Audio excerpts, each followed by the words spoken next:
Melquisedec, un nombre breve, casi invisible en las páginas de la Biblia y, sin embargo, uno de los más inquietantes. Melquisedec aparece sin genealogía, sin origen claro, sin final registrado, y aún así es la clave que el libro de Hebreos utiliza para explicar quién es realmente Cristo. No fue Moisés, no fue David, no fue Pablo. Fue este sacerdote rey que aparece una sola vez, bendice a Abraham y desaparece. ¿Cómo puede una figura tan breve sostener una afirmación tan grande? ¿Por qué el Salmo dice, tú eres sacerdote para siempre, según el orden de Melquisedec? Y más aún, ¿por qué este orden no nace del templo, ni de la ley, ni de una línea de sangre? Hoy no venimos a probar nada.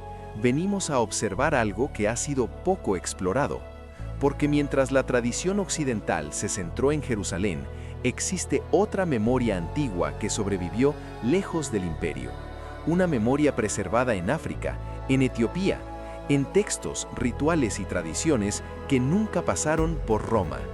Y si Melquisedec no fue una excepción, sino una pista, y si su sacerdocio no pertenece a un sistema, sino a un pacto, y si entender a Cristo requiere mirar más allá de los mapas que ya conocemos, quédate hasta el final, porque cada parte de este viaje abre una pregunta más profunda que la anterior. Y la última no tiene que ver con historia antigua, sino contigo. Escribe en los comentarios solo una palabra: memoria. Si este tema despierta algo en ti, dale like y suscríbete, no para apoyar un canal, sino para seguir una conversación que apenas comienza. Antes de que existiera el templo, antes de que hubiera un altar fijo, antes de que la santidad tuviera reglas escritas y permisos heredados, ya existía un sacerdote. No llevaba vestiduras ceremoniales, no pertenecía a una tribu reconocida, no fue entrenado dentro de un sistema religioso, y aún así, cuando Abraham regresó del campo de batalla, no fue él quien bendijo, fue bendecido. La escena es breve, casi incómodamente breve. Un encuentro que no se explica. Un hombre llamado Melquisedec aparece sin anuncio previo. Trae pan y vino, pronuncia una bendición, recibe el diezmo y desaparece. Sin genealogía, sin introducción, sin despedida. En la Biblia, el silencio nunca es accidental. Durante siglos, el sacerdocio se entendió como algo que se hereda, un linaje, una sangre específica. Leví, Aarón, sus hijos después de ellos. Un sistema ordenado, visible, verificable. Si no nacías dentro, no pertenecías. Pero Melquisedec rompe ese patrón sin explicarlo. No entra en conflicto, no discute con nadie, simplemente existe. Y eso es lo que lo hace tan inquietante. Porque cuando el libro de Hebreos reflexiona sobre Jesús, no lo conecta con Aarón, no intenta forzar a Cristo dentro del sacerdocio levítico, hace algo mucho más radical.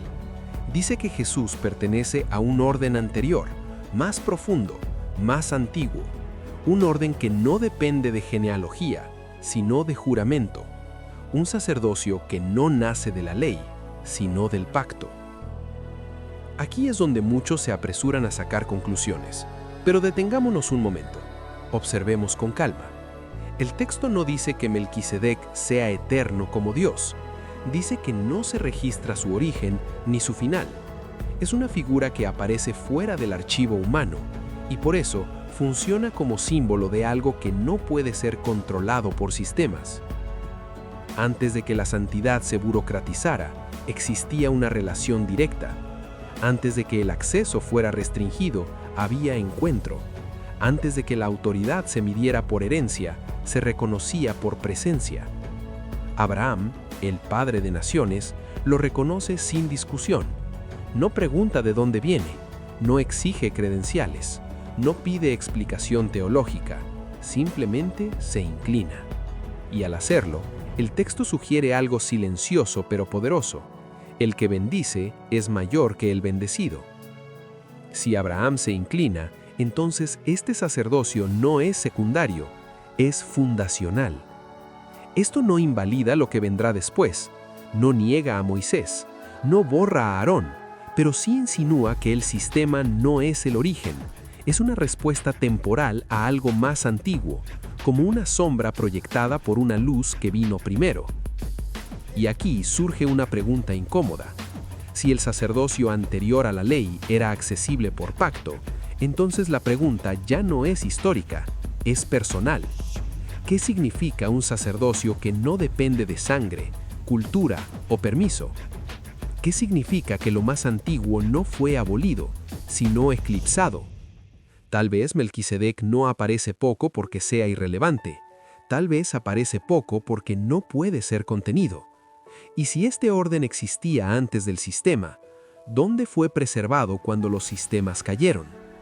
Porque los imperios pasan, los templos caen, las leyes se reescriben, pero algunos recuerdos sobreviven lejos del centro del poder. En el siguiente paso, vamos a seguir esa memoria, no a través de dogmas, sino de tradición, no hacia un trono imperial, sino hacia un nombre antiguo que significa paz, Salem. Y la pregunta cambia de forma. No es quién fue Melquisedec, sino dónde sobrevivió su recuerdo. Salem. Un nombre breve, casi transparente, que aparece sin coordenadas claras y aún así sostiene una de las escenas más densas de toda la narrativa bíblica. Durante siglos se asumió que Salem era simplemente una versión antigua de Jerusalén, una ciudad en un mapa, un punto fijo que podía señalarse con el dedo. Pero el texto nunca se detiene a explicarlo, no describe murallas, no menciona reyes anteriores, no ofrece detalles geográficos, solo dice que Melquisedec era rey de Salem y sacerdote del Dios Altísimo. Eso abre una posibilidad inquietante. ¿Y si Salem no fue solo un lugar? ¿Y si fue una idea, un estado espiritual, un centro de paz antes de ser un centro de poder? El nombre mismo lo sugiere. Salem está relacionado con paz, con integridad, con plenitud, no con conquista, no con imperio, no con expansión territorial. Es un nombre que no suena a trono armado, sino a equilibrio. Y eso encaja con la figura que lo gobierna. Un rey que no aparece con espada, un sacerdote que no exige sacrificio, un hombre que llega al campo de batalla con pan y vino. Eso no es un gesto político, es un gesto simbólico. La Biblia no explica por qué Abraham acepta esa bendición sin cuestionar nada. No pregunta dónde está Salem, no pide ver el reino, no investiga la autoridad, simplemente recibe, como si reconociera algo que no necesitaba demostración. Aquí es donde la lectura se vuelve más compleja, porque cuando los textos son tan silenciosos, no es porque no haya nada que decir, es porque están invitando a observar más allá de lo evidente, a aceptar que algunas realidades no se miden con mapas, sino con memoria. A lo largo de la historia, muchas culturas han entendido sus centros sagrados de esa manera, no como capitales políticas, sino como lugares donde el cielo y la tierra parecían tocarse. Lugares que no siempre sobrevivieron en piedra, pero sí en tradición. Y es aquí donde aparece otra memoria antigua, una que no se desarrolló en los corredores del imperio, sino lejos de ellos. En las tradiciones etíopes más antiguas, Salem no es solo un nombre perdido en el pasado, es recordado como un asiento de sabiduría, un lugar asociado a reyes sacerdotes que gobernaban por pacto, no por conquista, no como un reemplazo de Jerusalén, sino como un recuerdo paralelo, una historia que no fue centralizada ni exportada, pero tampoco olvidada. Esta tradición no se presenta como una prueba que exige aceptación, se presenta como memoria, como una forma distinta de recordar el origen de la autoridad espiritual, una autoridad que no nace de la acumulación de poder, sino de la alineación con lo divino. Y eso cambia la pregunta. Ya no se trata de localizar Salem en un mapa moderno, Se trata de entender por qué ciertas memorias sobreviven en los márgenes mientras otras se institucionalizan en el centro. Porque cuando un recuerdo no sirve al poder, rara vez es destruido, más a menudo es ignorado. Salem, entonces, puede entenderse como eso, un recuerdo que no fue borrado, solo desplazado, un nombre que quedó suspendido entre el texto y la tradición, esperando a que alguien se detuviera a escucharlo de nuevo. Y si Melquisedec fue rey de ese tipo de Salem, no de una capital imperial, sino de un espacio de paz y pacto, entonces su sacerdocio cobra aún más sentido. No representa un sistema que se expande, representa un equilibrio que se preserva. La pregunta vuelve a cambiar. Si Salem fue un centro de memoria más que de dominio, ¿quién cuidó esa memoria cuando los imperios cayeron? ¿Dónde se guardan las historias que no se convierten en ley? Porque hay recuerdos que no se escriben para gobernar, sino para resistir el olvido. Y en el siguiente paso, esa pregunta nos lleva a un texto antiguo, preservado durante siglos en una lengua que casi no cambió. Un texto que no pretende cerrar el misterio, sino ampliarlo. El Kebra Nagast. Hay historias que sobreviven porque fueron repetidas, y hay otras que sobreviven porque fueron protegidas. Durante siglos, lejos de los centros imperiales, en las tierras altas de Etiopía, una memoria fue guardada no en museos, sino en rituales, en cantos, en manuscritos copiados a mano con paciencia monástica. Una memoria que no buscó conquistar al mundo, pero tampoco permitió ser borrada. Esa memoria tomó forma en un texto conocido como el Kebra Nagast. No es una Biblia. No pretende reemplazar ningún canon. Es un relato de linaje, realeza y pacto. Un archivo de identidad. El Kebra Nagast se presenta como una crónica real, una narración que explica cómo la autoridad espiritual y política en Etiopía no nace del poder militar, sino de una continuidad sagrada. Una continuidad que conecta Jerusalén, la reina de Saba, y una descendencia que no se entiende solo como biológica, sino como portadora de responsabilidad espiritual. Aquí es importante detenernos. No estamos hablando de pruebas arqueológicas ni de documentos notariales. Estamos hablando de memoria cultural, de cómo un pueblo se recuerda a sí mismo, y la forma en que una cultura recuerda su origen dice mucho sobre lo que valora. En esta memoria, la autoridad no se impone, se hereda a través del pacto. No se valida por conquista, sino por fidelidad. Y dentro de ese marco, figuras como Melquisedec no aparecen como anomalías, sino como arquetipos, reyes sacerdotes, gobernantes que sirven, líderes cuya legitimidad no proviene del miedo, sino de la justicia. El Kebra Nagast no intenta definir a Melquisedec con precisión histórica, no lo necesita. Lo que preserva no es un currículum, sino una idea. La idea de que existió y puede volver a existir un tipo de liderazgo que no depende del imperio para ser legítimo. Y esa idea fue protegida por algo más que textos. Durante más de 1000 años, la Iglesia etíope utilizó una lengua litúrgica que casi no cambió, el ge'ez, una lengua semítica antigua, cercana al hebreo y al arameo, que permitió que conceptos teológicos no se diluyeran con traducciones sucesivas. Mientras otros lugares adaptaban sus textos al idioma del poder de turno, Etiopía hizo lo contrario. Protegió el lenguaje para proteger el significado.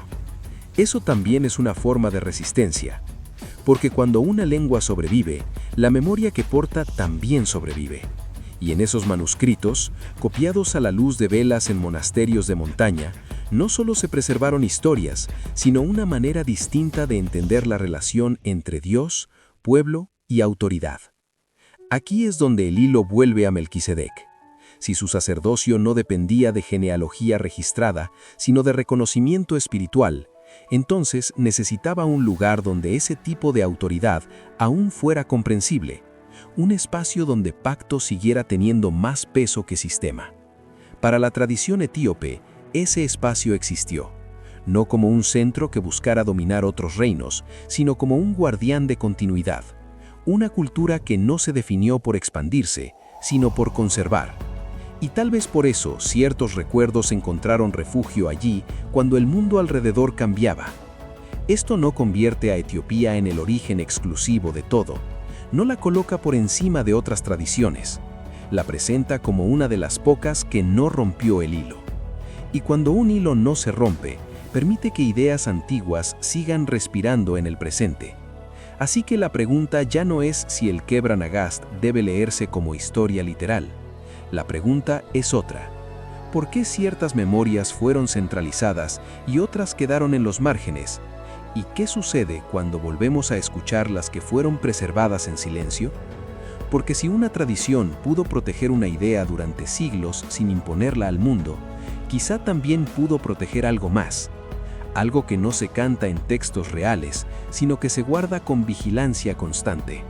Algo que, según esta misma memoria, nunca fue perdido, solo trasladado. En el siguiente paso, la historia se vuelve más delicada. Ya no hablamos de relatos ni linajes, sino de un objeto que representaba la presencia misma, el Arca del Pacto. Y la pregunta se vuelve inevitable. Si algo tan sagrado desapareció del centro del poder, ¿quién fue digno de custodiarlo? Hay objetos que pertenecen a la historia, y hay otros que pertenecen al misterio. El Arca del Pacto no fue diseñada para ser admirada, no era decorativa, no era simbólica en el sentido moderno. En la narrativa bíblica, el arca representaba algo mucho más inquietante. Era el punto donde la presencia descendía, el lugar donde lo invisible se volvía peligroso.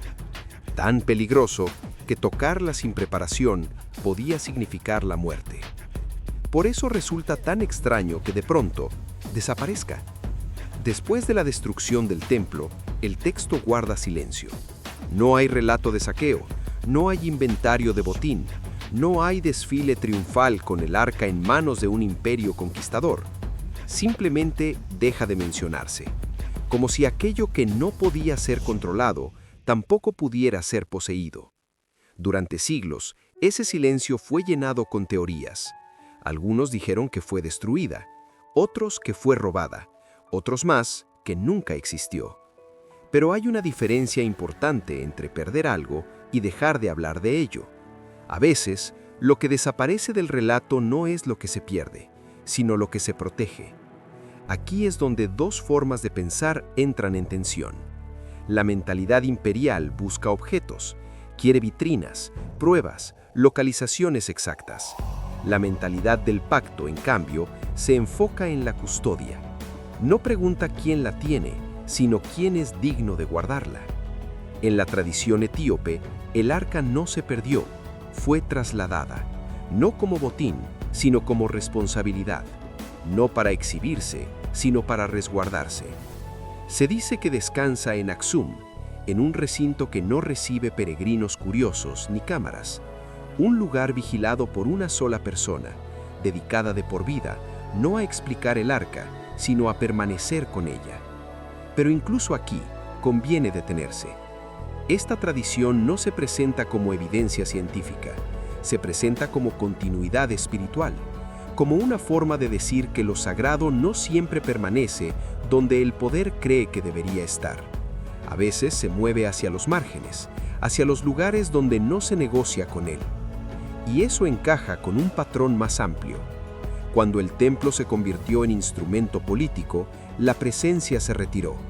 Cuando la religión se volvió administración, el misterio se desplazó, no para desaparecer, sino para sobrevivir intacto. Hay una frase que resuena con fuerza en este contexto. Dios no habita en edificios hechos por manos humanas, no porque los rechace, sino porque no puede ser contenido. El arca nunca fue el punto final, fue un recordatorio de que la presencia no pertenece a estructuras permanentes. Así que quizás la pregunta no sea si el arca está realmente en Etiopía. La pregunta es más profunda. ¿Qué tipo de comunidad podría guardar algo tan poderoso sin usarlo como arma? ¿Qué tipo de cultura entiende que custodiar no es poseer? Porque en la tradición etíope, el arca no legitima imperios, no corona reyes extranjeros, no se utiliza para justificar conquistas. permanece oculta, silenciosa, vigilada, como si su función principal fuera recordar límites, no otorgar poder. Y eso nos devuelve a Melquisedec, un sacerdocio sin templo, un rey sin ejército, una autoridad sin archivo. Tal vez el mismo tipo de memoria que preservó la idea de un sacerdocio anterior al sistema fue capaz de preservar el símbolo de una presencia que no podía institucionalizarse. Si eso es así, entonces el arca no es una reliquia del pasado, es una pregunta viva, una que sigue incomodando a quienes creen que lo sagrado debe estar siempre al alcance del poder. Y si una tradición logró custodiar ese misterio durante siglos, también pudo custodiar algo más, no un objeto esta vez, sino memoria escrita. Y en el siguiente paso, esa memoria toma forma en un canon más amplio, un conjunto de libros que sobrevivieron fuera del proceso de selección que definió lo que muchos hoy consideran completo. La pregunta entonces se vuelve inevitable. Si el arca fue custodiada en silencio, ¿qué textos fueron guardados junto con ella? Cuando hablamos de textos sagrados, solemos pensar en una lista cerrada, un canon definido, un conjunto de libros que, una vez fijado, parece inamovible. Pero pocas veces nos detenemos a preguntar cómo se formó esa lista y, sobre todo, quién decidió qué quedaba dentro y qué quedaba fuera. Porque el canon no cayó del cielo ya encuadernado, fue el resultado de procesos humanos, concilios, debates, contextos políticos, necesidades pastorales y, en muchos casos, tensiones entre memoria y control. En Occidente, el canon bíblico se fue estrechando con el tiempo, no necesariamente por malicia, sino por una búsqueda de uniformidad, un texto común para una fe que se expandía bajo estructuras cada vez más centralizadas. La claridad era necesaria, el orden también, pero toda selección implica una renuncia. En Etiopía, el proceso fue distinto. La Biblia etíope conserva 81 libros, no porque se añadieran textos nuevos, sino porque nunca se soltaron algunos antiguos, libros que en otros lugares fueron etiquetados como secundarios, apócrifos o simplemente incómodos, no por falsos, sino por difíciles de administrar. Entre ellos, textos como Enoc o Jubileos, que exploran un mundo espiritual más amplio, más simbólico, menos domesticado. Libros que hablan de vigilantes, visiones, calendarios sagrados y pactos cósmicos. Textos que no se leen fácilmente desde una teología ordenada, pero que reflejan cómo pensaban las comunidades más antiguas. Y aquí es importante hacer una distinción clara. El canon etíope no se presenta como una corrección del canon occidental, no reclama superioridad, funciona como una cápsula del tiempo, una preservación de capas de pensamiento que, en otros contextos, fueron simplificadas para garantizar estabilidad doctrinal.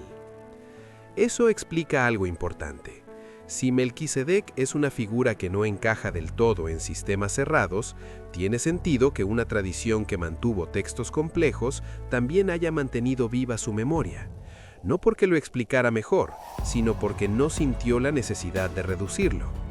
En Etiopía, la escritura no se convirtió únicamente en un manual de creencias, siguió siendo un espacio de misterio, un lugar donde no todas las preguntas debían resolverse, donde convivían la historia, la poesía, la visión y el símbolo.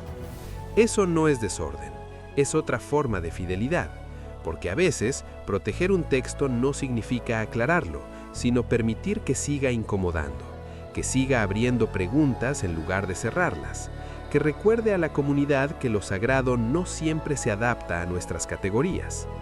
Y esto vuelve a conectarnos con el hilo que seguimos desde el inicio. Un sacerdocio que no depende de genealogía, un reino que no se impone por fuerza, un arca que no se exhibe, y ahora un canon que no se reduce. Todo apunta a la misma idea. Hay memorias que sobreviven precisamente porque no fueron optimizadas para el poder, porque no se volvieron eficientes, porque no se convirtieron en instrumentos de control. La pregunta, entonces, no es por qué Etiopía tiene más libros. La pregunta es por qué otros decidieron tener menos. ¿Qué tipo de fe necesita simplificar el misterio para funcionar? ¿Y qué tipo de comunidad puede permitirse vivir con textos que no siempre dan respuestas fáciles? Porque cuando un canon se estrecha, también se estrecha la imaginación espiritual. Y cuando la imaginación se reduce, la identidad se vuelve más frágil, más dependiente de estructuras externas. Quizá por eso, en tradiciones donde el canon se mantuvo amplio, la fe no se definió solo por dogmas, sino por memoria compartida, por una continuidad que no necesitaba validación constante del centro. Y si los textos fueron preservados en los márgenes, tal vez también fue algo más, no escrito esta vez, sino encarnado. Una forma de ver lo sagrado reflejada incluso en el rostro con el que se imaginó a Cristo. Porque después de los textos viene la imagen, y en el siguiente paso la pregunta cambia de nuevo. Si la escritura fue moldeada por el poder, ¿qué pasó cuando el poder empezó a moldear el rostro de lo divino? Las palabras construyen memoria, pero las imágenes la fijan. Durante siglos, millones de personas no leyeron la Biblia, la escucharon, la vieron. La fe no entró por el texto, sino por los ojos. Pinturas, íconos, vitrales, rostros que, con el tiempo, se volvieron más familiares que las propias palabras de las Escrituras. Y ahí ocurre algo sutil, pero profundo. Cuando una comunidad imagina a Dios de una sola manera durante generaciones, esa imagen deja de ser simbólica, se vuelve normativa. Empieza a decir quién pertenece y quién no. Los primeros cristianos no tenían retratos oficiales de Jesús. Lo que tenían eran relatos, descripciones dispersas, metáforas. Un Mesías nacido bajo ocupación, criado lejos del poder, rodeado de pescadores, campesinos y marginados. Un hombre que no encajaba en los estándares de belleza ni de autoridad de su tiempo. Pero cuando el cristianismo pasó de ser un movimiento perseguido a convertirse en religión imperial, algo cambió. La fe necesitó una imagen que pudiera circular en palacios, no solo en catacumbas. Y sin darse cuenta, el rostro de Cristo comenzó a adaptarse al rostro del poder. No fue un acto repentino, fue un proceso lento. Artistas pintaron lo que conocían, patrocinadores aprobaron lo que les resultaba familiar, y poco a poco, el Cristo que había caminado bajo el sol del Medio Oriente empezó a parecerse más a quienes gobernaban desde Europa. Esto no significa que cada pintura fuera una conspiración, significa que el arte nunca es neutral, refleja el mundo de quien lo produce, y cuando ese mundo está dominado por imperios, la divinidad también comienza a vestirse de imperio. El problema no es solo estético, es espiritual, porque cuando el rostro de Cristo se asocia con un grupo específico, la santidad empieza a parecer exclusiva. Si lo divino se ve como el dominante, entonces el oprimido comienza a dudar de su reflejo en Dios, no porque la Escritura lo diga, sino porque la imagen lo susurra todos los domingos. Sin embargo, esa no fue la única memoria visual. En comunidades cristianas antiguas, fuera del alcance del Renacimiento y de sus cánones estéticos, sobrevivieron otras representaciones, íconos más oscuros, rasgos más cercanos a África y al cercano Oriente, no como declaraciones políticas, sino como reflejos naturales de contextos distintos. En Etiopía, estas imágenes nunca necesitaron corregirse, no porque se consideraran superiores, sino porque nunca fueron reemplazadas. El rostro de Cristo no tuvo que adaptarse a un nuevo centro de poder, permaneció ligado a la experiencia local, a la historia vivida, a la continuidad cultural. Y aquí aparece una pregunta incómoda. Si la imagen de Cristo puede cambiar según quién tenga el poder, ¿qué otras partes del mensaje también se adaptaron? Porque una imagen no solo muestra un rostro, transmite valores, jerarquías, ideas de autoridad. Cuando Cristo se representa como distante, etéreo, inaccesible, la fe se vuelve vertical. Cuando se representa cercano, encarnado, sufriente, la fe se vuelve relacional. Tal vez por eso, recuperar memorias visuales antiguas no se trata de reemplazar una imagen por otra. Se trata de recordar que ninguna imagen puede contenerlo por completo, que toda representación es parcial, que lo divino no pertenece a un solo color ni a una sola cultura. Y sin embargo, cuando una sola imagen domina durante siglos, sus efectos se sienten en la identidad colectiva.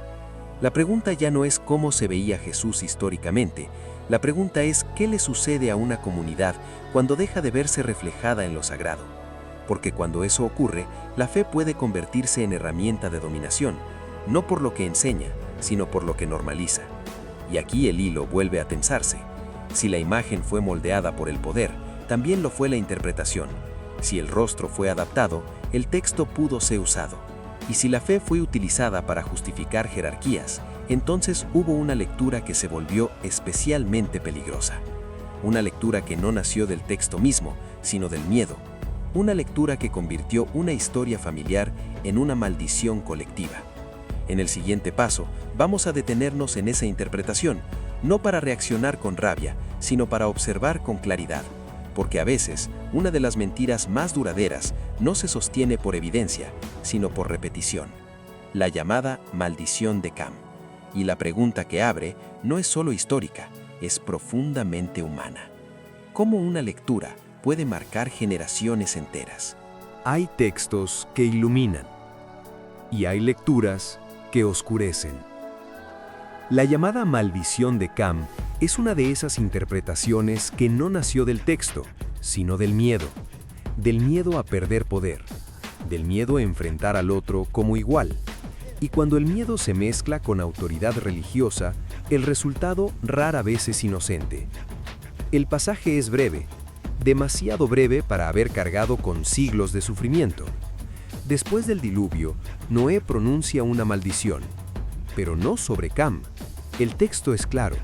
El nombre que aparece es Canaán, un solo hijo, una sola línea, no una raza, no un continente, no un color de piel. Y aún así, con el paso del tiempo, esa precisión se fue diluyendo. La historia se estiró, se forzó, se convirtió en una narrativa conveniente, una lectura que decía más sobre quienes la usaban que sobre lo que el texto realmente decía. Cam pasó a representar África. África pasó a representar servidumbre, y una historia familiar terminó convertida en una sentencia colectiva. Nada de eso está en el texto. La escritura no menciona piel, no menciona raza, no menciona destino biológico alguno, pero cuando una economía depende de la deshumanización, la teología se vuelve herramienta, no para revelar, sino para justificar. Y así, una interpretación nacida siglos después del texto comenzó a circular como si siempre hubiera estado allí, repetida desde púlpitos, impresionada en comentarios bíblicos, enseñada a generaciones como verdad incuestionable, no porque fuera sólida, sino porque era útil. Y aquí ocurre algo importante. Cuando una lectura se repite lo suficiente, deja de percibirse como interpretación, se vuelve sentido común, se vuelve invisible, y lo invisible es lo más difícil de cuestionar. Así, pueblos enteros crecieron creyendo que su historia comenzaba con una maldición, que su sufrimiento tenía respaldo divino, que su lugar en el mundo estaba definido antes de nacer. Pero el texto nunca dijo eso. De hecho, cuando se observa con atención, ocurre lo contrario. Los descendientes de Cam fundan civilizaciones: Egipto, Cus, Put, regiones asociadas con conocimiento, arquitectura, comercio y poder antiguo, no con servidumbre universal. Solo una línea específica es nombrada en la maldición, y aún así, esa línea fue usada para encadenar a millones que no tenían relación alguna con ella. Eso no es exégesis, es manipulación. Y sin embargo, no necesitamos responder con rabia. La rabia nubla la observación. Lo que necesitamos es claridad, volver al texto, leer despacio, separar lo que está escrito de lo que fue añadido por contextos posteriores. Porque cuando una mentira teológica se expone, no se desmorona con gritos, sino con silencio atento. Y aquí aparece una pregunta incómoda. Si esta interpretación fue capaz de sostener un sistema tan violento durante siglos, ¿qué dice eso sobre el poder de las lecturas cuando no se cuestionan? No se trata solo del pasado, se trata de cómo las comunidades heredan interpretaciones sin examinarlas, de cómo una idea falsa puede moldear identidades, expectativas y límites durante generaciones. La llamada maldición de Cam no fue solo un error académico, fue una herida cultural, una que hizo que millones crecieran sin verse reflejados en lo sagrado, una que convirtió la fe en una carga en lugar de un refugio. Y cuando eso ocurre, algo se rompe profundamente, porque la fe, cuando se separa de la dignidad, deja de ser fe, se convierte en control. Tal vez por eso desmontar esta lectura no es un acto de rebelión, es un acto de fidelidad al texto, una forma de limpiar el lente con el que se ha leído durante demasiado tiempo. Y una vez que ese lente se limpia, otras cosas comienzan a verse con más claridad. Si no hubo maldición colectiva, si no hubo destino impuesto, si no hubo respaldo divino para la opresión, entonces la historia que se contó durante siglos necesita ser revisada. No para invertir jerarquías, no para crear nuevas divisiones, sino para recuperar humanidad. Y cuando esa humanidad se recupera, surge otra pregunta, una que no mira hacia atrás, sino hacia adelante. Si una interpretación falsa pudo justificar siglos de esclavitud, ¿qué sucede cuando esa interpretación se cae? ¿Qué queda cuando la culpa desaparece, pero la memoria permanece? En el siguiente paso no hablaremos de maldiciones, sino de tiempo, de un número que se repite, de un patrón que muchos han leído como castigo y otros como señal. 400 años. Y la pregunta que abre no es si ese número es exacto, es por qué sigue resonando. Hay números que pasan desapercibidos y hay otros que regresan una y otra vez, como si insistieran en ser escuchados. 400 años es uno de ellos. Aparece en la narrativa bíblica sin demasiada explicación, un periodo de aflicción, de extrañeza, de espera. No como castigo eterno, sino como un tiempo delimitado, un ciclo que, de algún modo, tiene principio y también final. Durante generaciones, este número fue leído como historia antigua, como algo cerrado en el pasado, un recuerdo asociado a Egipto, a la esclavitud de Israel, a un pueblo que salió con dificultad, pero también con promesa. Sin embargo, los números en los textos sagrados rara vez funcionan solo como cronología. Funcionan como patrones, como ritmos. Y los ritmos, cuando no se comprenden, tienden a repetirse. Aquí es donde la lectura se vuelve incómoda, no porque afirme certezas, sino porque abre paralelos. Durante aproximadamente 400 años, millones de personas de origen africano fueron arrancadas de su tierra, despojadas de nombre, lengua y memoria. Un periodo marcado no solo por trabajo forzado, sino por una reconfiguración completa de la identidad. No se trata de igualar historias, no se trata de convertir el dolor en símbolo, se trata de observar. Porque el texto antiguo no dice que esos 400 años fueran solo castigo, dice que fueron un tiempo de prueba, seguido por juicio al sistema opresor y una salida con sustancia, con algo recuperado, no solo bienes, sino propósito. Entonces la pregunta cambia, ¿y si ese número no describe solo un evento, sino una estructura?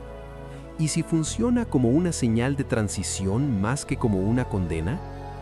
Algunos ven en el final de ciclos largos un despertar, no necesariamente espiritual en términos religiosos, sino identitario. Un momento en el que las preguntas que habían sido silenciadas comienzan a emerger. ¿Quiénes éramos antes de esto? ¿Qué se perdió además de la libertad? ¿Qué parte de la memoria sobrevivió incluso en condiciones imposibles? Estas preguntas no nacen en archivos académicos, nacen en conversaciones, en canciones, en rituales improvisados, en la sensación persistente de que algo no encaja del todo incluso cuando el sistema dice que debería encajar. Eso no es nostalgia, es memoria activa. Y aquí es donde el patrón se vuelve más interesante. Después de los 400 años en Egipto, el relato no continúa con normalidad. No hay un simple regreso a la vida anterior. Hay una reconfiguración, una identidad redefinida. Un pueblo que ya no es solo familia, sino nación, que ya no vive solo para sobrevivir, sino para aportar algo más grande que sí mismo. No todos cruzan el desierto de la misma manera, no todos entienden el momento al mismo tiempo, Pero el texto sugiere que el final del ciclo no es el final de la historia, es un umbral. Por eso, leer los 400 años únicamente como castigo puede ser una forma de perder el mensaje más profundo. Tal vez no se trata de culpa, sino de señal. No de condena, sino de identificación. Una manera de decir, este pueblo atravesó algo que otros no atravesaron, y eso dejó una marca. No una marca de vergüenza, una marca de supervivencia. Y cuando esa lectura cambia, también cambia la forma de verse a uno mismo. La historia deja de comenzar en la opresión y empieza antes, mucho antes, en memorias que no siempre fueron escritas, pero que se conservaron en gestos, ritmos, resistencias silenciosas. Aquí el hilo vuelve a Melquisedec, un sacerdocio que no depende de sistemas, una autoridad que no nace del control, una memoria que sobrevive fuera del centro. Si los ciclos existen, no existen para encerrar, existen para señalar transiciones. Y toda transición plantea una pregunta que no puede responderse desde el pasado. ¿Qué se hace con lo que se ha sobrevivido? Porque cuando un ciclo termina, no todos están listos para caminar de la misma manera. Algunos buscan repetir lo conocido, otros intuyen que algo distinto es posible, aunque todavía no tenga forma clara. Tal vez por eso, el texto nunca prescribe exactamente cómo debe verse la etapa siguiente, solo insinúa que será distinta, que algo antiguo será recordado, que una vocación olvidada volverá a respirarse, no como retorno romántico, sino como responsabilidad. Y si el patrón de los 400 años señala un umbral, entonces la pregunta final ya no es teológica ni histórica, es existencial. ¿Qué tipo de comunidad emerge después de un ciclo tan largo? ¿Una que busca revancha o una que busca propósito? Porque si la memoria fue preservada, no fue solo para sobrevivir, fue para ser usada, para construir algo que no repita exactamente lo que vino antes. En el siguiente y último paso, regresamos al principio, no para cerrar el círculo, sino para entenderlo de otra manera.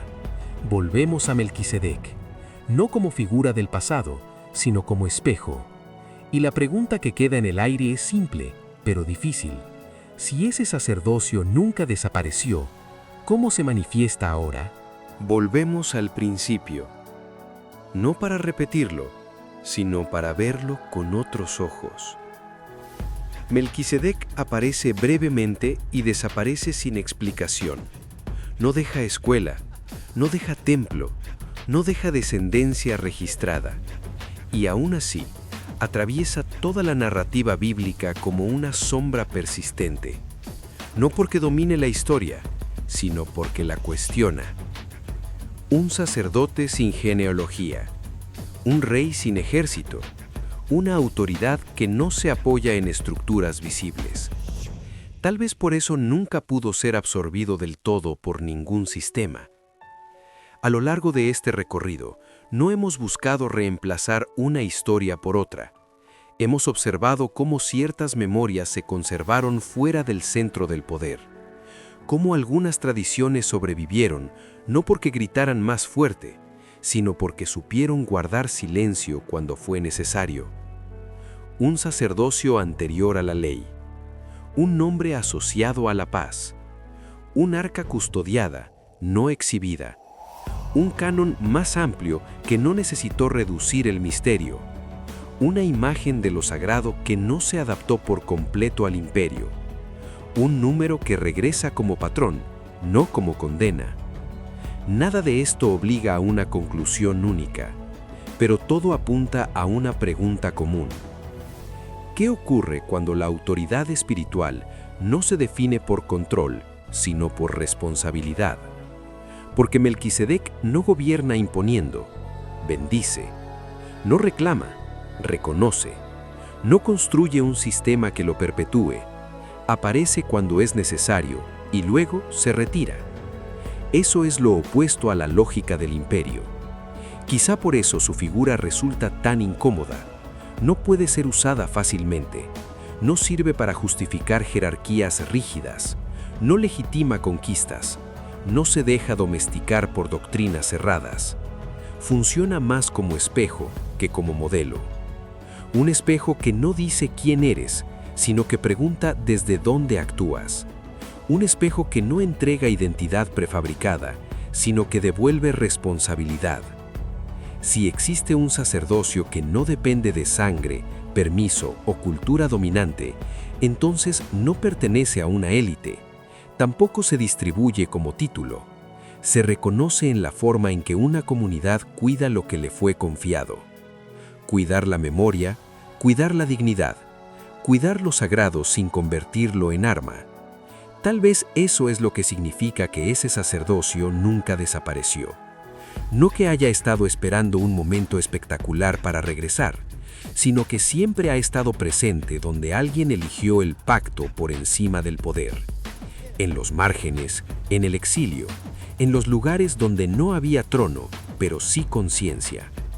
Por eso, la pregunta final no es si Melquisedec fue africano o no, no es si el arca está aquí o allá, no es cuántos libros debería tener un canon.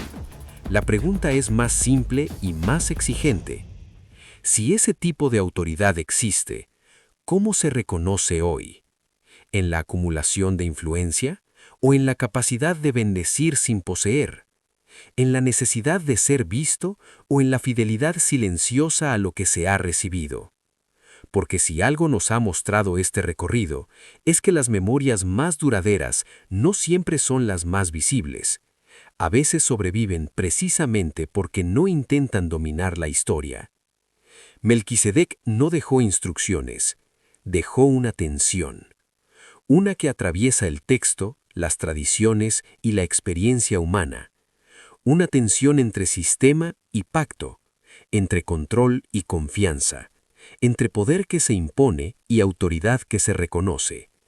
Y esa tensión no se resuelve en un video, se vive. Así que no cerramos con una declaración, sino con una invitación silenciosa. No a creer algo nuevo, sino a observar con más atención, a escuchar las memorias que quedaron fuera del centro del poder, a preguntarse qué tipo de autoridad estamos reproduciendo y cuál estamos dispuestos a cuestionar.